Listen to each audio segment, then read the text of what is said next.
Chào các bạn, trong video này mình sẽ chia sẻ với các bạn cách ghi chú những lỗi cần sửa trên file PDF bằng Acrobat. Sau đó import file PDF có ghi chú vào InDesign để InDesign tự tìm và sửa những ghi chú này trên file thiết kế.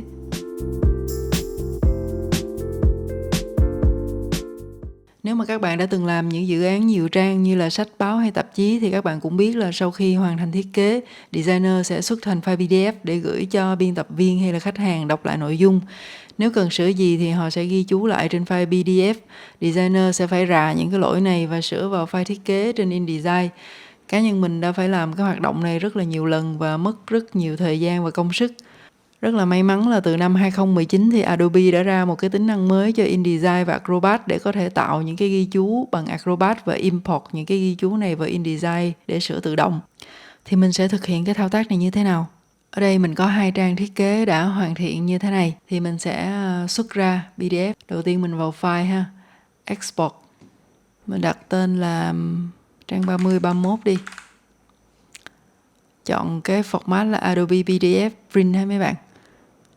Save. Chọn cái trang là 30-31. Rồi mình export. Thì đây là cái file mới vừa export ra của mình ha. Mình sẽ mở nó bằng Acrobat. Mình click phải, mình open with Adobe Acrobat ha. Sau khi mà mở trên Acrobat rồi á, thì mình sẽ vào cái tab Comment ở đây. Bấm vào tab Comment. Bây giờ mình sẽ sử dụng đúng công cụ để nốt và sửa text ha mấy bạn. Ví dụ như ở đây là dùng để gạch bỏ, là bỏ hẳn những cái text mình không mong muốn đi. Hay là như công cụ này là để vừa gạch bỏ vừa thêm những cái nốt mới, những cái từ chính xác. Hay là như công cụ này là dùng để chèn thêm text, insert text ha. Rồi bây giờ mình giả sử như ở đây mình muốn sửa thành hoạt động khám phá ngoài trời thôi, bỏ chữ trải nghiệm đi thì mình sẽ rác lên chữ trải nghiệm. Mình chọn cái công cụ là Strike Through Text ha. Rồi giả sử như sau cái chữ Ngô Đồng này đi, mình không có muốn là dấu phẩy, nếu mà mình muốn nó là chấm xong rồi chữ N viết hoa ha. Mình sẽ phải nốt cái dấu phẩy. Mình chọn cái Add Note to Replace nè. Là mình bỏ cái dấu phẩy và mình thay bằng dấu chấm. Kế bên là chữ nếu mình muốn nó thành chữ N viết hoa ha, thì mình cũng thay bằng chữ N viết hoa.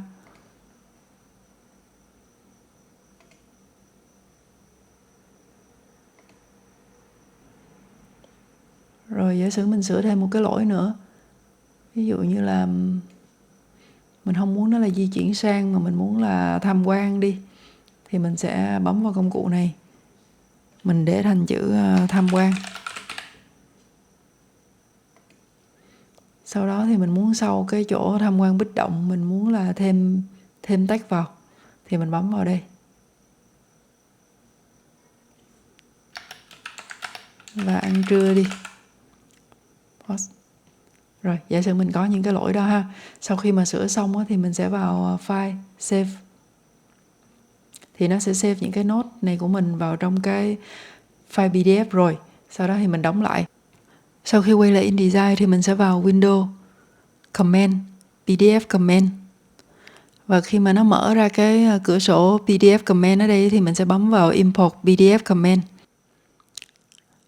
Và mình chọn cái file mà mình đã save lại những cái ghi chú ở bên Acrobat của mình ha. Import.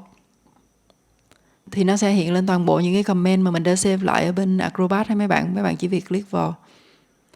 Đó. Rồi xong rồi nhấn vào Accept. Thì nó sẽ xóa chữ trải nghiệm y như là cái nốt của mình ở bên cái Acrobat ha. Rồi tiếp theo. Chỗ này là mình thay dấu phẩy bằng dấu chấm nè, Accept. Nó sẽ thay ha, xong rồi tiếp theo mình cũng tiếp tục chỉ nhấn Accept thôi, nó sẽ thay chữ N thành viết hoa. Rồi qua đây mình lại Accept tiếp. Rồi nó sửa thành tham quan bích động, rồi Accept tiếp. Ở chỗ này thì nó bị cái là cái box text của mình nó ngắn, cho nên nó không có đủ cái chữ ăn trưa. Thì mình kéo ra. Vậy là xong ha. Sau khi mà toàn bộ những cái nốt của mình nó được check xanh như thế này, nghĩa là mình đã sửa xong hết rồi. Thì các bạn cũng thấy khi mà mình làm tự động như vậy thì mình rất là yên tâm là mình không có sửa sót một cái lỗi nào hết. Và mình cũng có cơ hội để review lại trước khi mà bấm Accept. Mình chắc chắn là nó là cái chỗ mà mình muốn sửa. Nếu mà mình có thay đổi gì khác thì nó cũng dễ dàng hơn chứ nó không phải là tự động sửa ngay lập tức. Thì mình hy vọng là video này hữu ích cho các bạn và cảm ơn các bạn đã chú ý lắng nghe.